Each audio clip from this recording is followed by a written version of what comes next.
বাক স্বাধীনতার প্রশ্নে বিধায়ক সাংসদদের ওপরে অতিরিক্ত নিষেধাজ্ঞা জারি করার দাবি খারিজ করল সুপ্রিম কোর্ট। বাক স্বাধীনতা সংক্রান্ত সংবিধানে 19(2) ধারায় কার্যকর হবে তাদের জন্যই, যেমনটা সাধারণ মানুষের ক্ষেত্রেও কার্যকর। মঙ্গলবার এই রায় দিল শীর্ষ আদালতের বিচারপতিদের বেঞ্চ। সাধারণ মানুষের মতোই সরকারি কাজের ভুলভ্রান্তি নিয়ে সমালোচনা করতে পারেন একজন নেতা, বললেন বিচারপতিরা।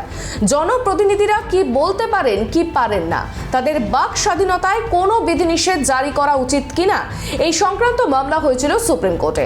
এর আগেও অতীতে বেশ কিছু এমন ঘটনা সামনে এসেছে যেখানে জনপ্রতিনিধিদের বক্তব্য উস্কানির কাজ করেছে, যার মধ্যে অন্যতম কেন্দ্রীয় মন্ত্রী অনুরাগ ঠাকুরের সিএএ বিরোধী আন্দোলনকারীদের গুলি এমনই বিধান।